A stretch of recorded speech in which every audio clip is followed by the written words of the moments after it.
뜨거운 여름, 시원한 바람과 같은 하나님 말씀으로 행복한 시간 되십시오. 할렐루야. 2024년 7월 3일 매일 말씀 묵상 시작하겠습니다. 함께 묵상한 말씀은 열왕기하 7장 1절 말씀입니다. 제가 봉독해 드리겠습니다. 엘리사가 이르되 여호와의 말씀을 들을지어다. 여호와께서 이르시되 내일 이맘때에 사마리아 성문에서 고운 밀가루 한 스아를 한 세겔로 매매하고 보리도 수아를 한 세겔로 매매하리라 하셨느니라. 아멘. 아람 왕 벤하닷이 이스라엘을 쳐들어오는 것으로 6장의 말씀이 진행이 됩니다. 아람 군대가 쳐들어와 사마리아 성을 둘러싸죠. 그리고 이스라엘은 끔찍한 재앙이 닥쳐오죠. 시간이 얼마나 지났는지 알 수 없으나 이스라엘 성내에 먹을 것이 없게 됩니다. 얼마나 굶주렸는지 6장 25절이 이렇게 말해주고 있습니다. 제가 봉독해 드리겠습니다. 아람 사람이 사마리아를 에워싸므로 성중이 크게 줄여서 나귀 머리 하나에 은 80세겔이요 비둘기똥 4분의 1 갑에 은 5세겔이라 하니, 나귀 머리에 하나에 은 80세겔이라고 합니다. 나귀는 부정한 동물이었습니다. 그래서 이스라엘 사람들은 결코 먹지 않는 짐승이었습니다. 그런데 얼마나 먹을 것이 없었던지 자신들이 부정하다 여기던 먹지 않던 나귀까지 먹게 됩니다. 더욱이 나귀 머리를 먹는다고 합니다. 머리의 경우는 가장 천히 여기던 부위였습니다. 그래서 다른 부위에 비해서 가격이 현저히 낮았습니다. 그런데 부정해서 먹지도 않는 나귀 머리가 80세겔에 팔렸다고 합니다. 1세겔이 일반 노동자 4일의 품삯입을 감안하면 터무니없는 가격입니다. 그만큼 이스라엘엔 먹을 것이 없었습니다. 또 비둘기 똥 4분의 1갑에 은 5세겔이라고 합니다. 여기서 말하는 비둘기 똥은 비유적인 표현으로 영양가가 없는 음식물 찌꺼기를 의미하는 말입니다. 평소에 버리는 음식물 찌꺼기까지 매배가 이루어질 만큼 이스라엘은 말도 못할 고통을 경험하고 있는 것이 분명합니다.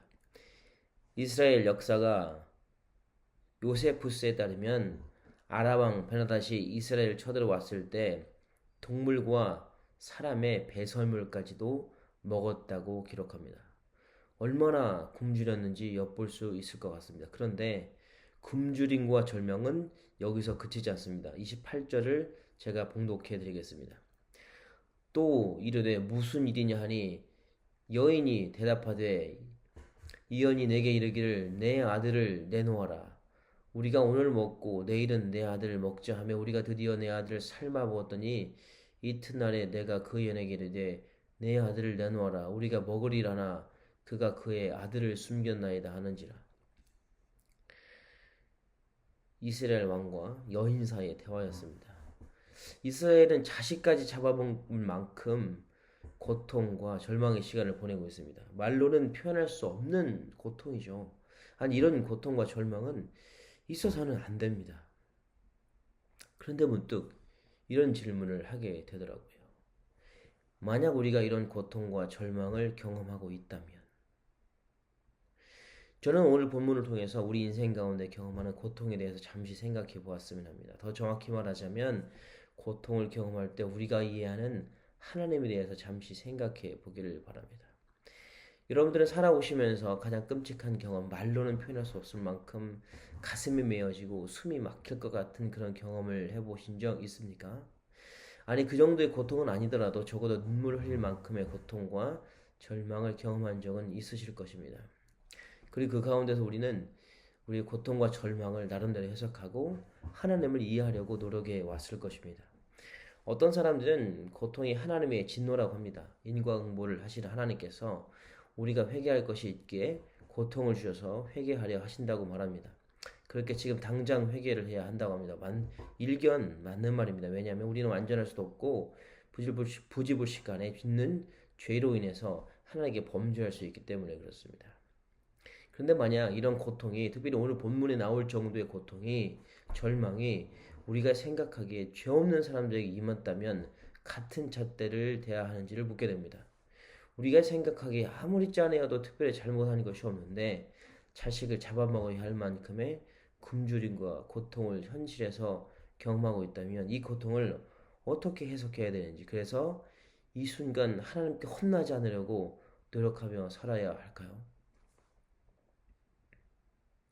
우리가 본문처럼 말도 안 되는 고통을 경험하고 있는데, 그리고 그런데 누군가 회개하라고 말을 한다면 우리의 반응은 어떻겠습니까? 현실의 끔찍한 고통을 당한 사람들에게 우리는 회개해라, 네 잘못이야 라고 말할 자격이 있을까요? 여러분들도 아시는 것처럼 저는 어릴 적 부모님을 잃었습니다.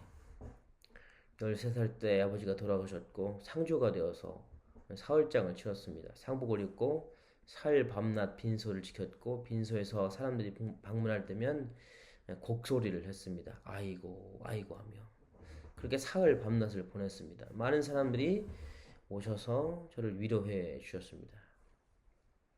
참 감사했던, 그러나 아버님 죽음은 저에겐 참 큰 충격이었습니다. 특별히 어머님이 돌아가실 때 저는 더 큰 충격을 받았습니다. 사람들은 빈소를 찾아오셔서 저마다 위로의 말을 권했습니다. 참 감사했습니다. 그런데 그 중에 저의 잘못을 책망하신 분들도 있었습니다. 제가 똑바로 못 살아서 하나님이 어머님을 데려가신 것이다 라는 식이었죠. 원망하지는 않았지만 이해는 되지 않았습니다. 저는 아주 잠시지만 하나님을 향해 분노하기도 했습니다. 살려달라고 그렇게 외쳤는데 결국 어머님을 데려가신 하나님이 원망스러웠습니다. 이해되지 않는 위로의 말들이 시덥지 않게 들렸고, 그래서 하나님이 참 싫었던 적이 있었습니다. 특별히 부모님 없이 혼자 살아남아야 했던 세상은 그렇게 만만치 않았습니다. 사람들에게 부모님이 다 돌아가셨다는 말 할 때면 창피한 일도 아닌데, 죄진 것도 아닌데 괜히 그런 마음이 들었던 적도 있었습니다.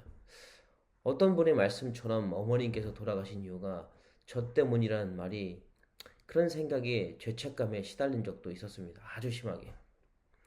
내가 잘했다면 어머님이 돌아가시지 않았을 텐데, 내가 잘했다면, 그분의 말을 빌리자면 어머님을 대신 제물로 사용하지 않았을 텐데, 내가 잘했었다면. 저는 어머님이 돌아가신 것으로 인해서 고통과 절망 그리고 공허 가운데 있었습니다. 분명히. 더기 수많은 생각들이 저를 짓눌렀고, 영적으로도 정신적으로도 마음적으로도 견디기 힘든 시간이 있었습니다. 죄책감과 절망과 하나님에 대한 원망과 스스로에 대한 부끄러움과 이런 것들이 소용돌이칠 때가 있었습니다.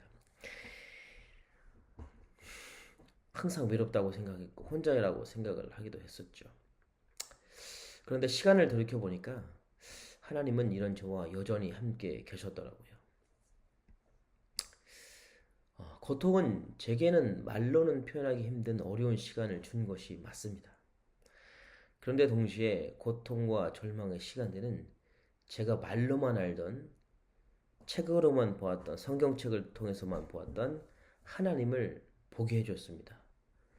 나를 향한 하나님의 사랑, 예수님의 십자가 고통, 하나님의 포기하지 않는 사랑, 여전히 인내해 주시는 사랑, 회복시켜 주시는 하나님의 사랑.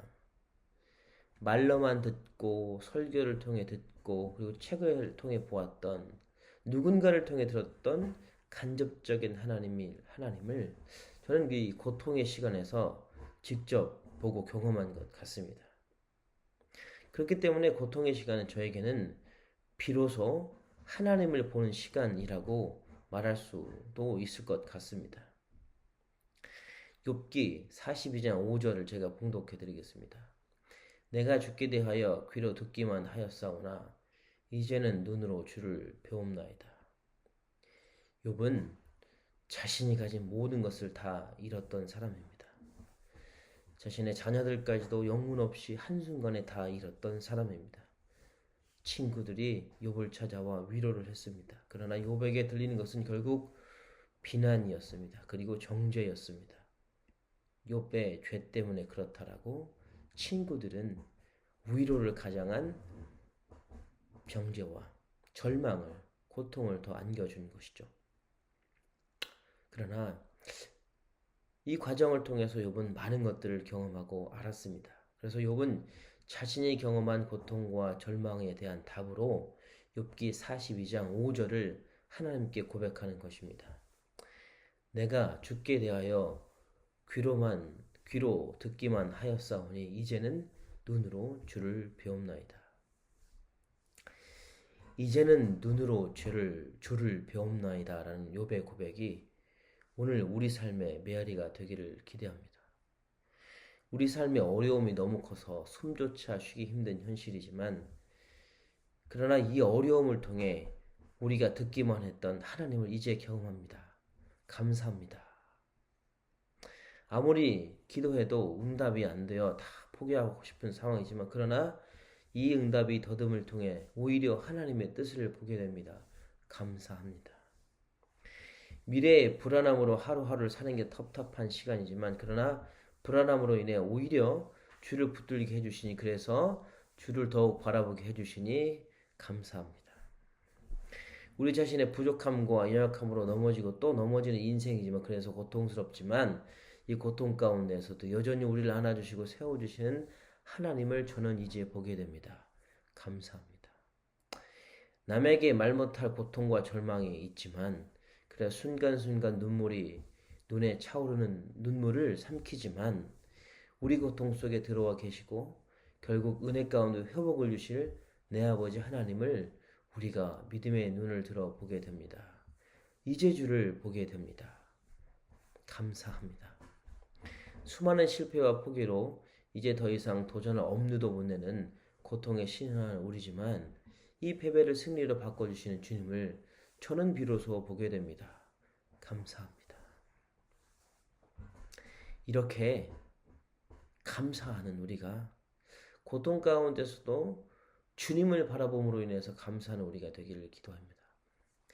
고통의 시간은 비로소 하나님을 보는 시간입니다.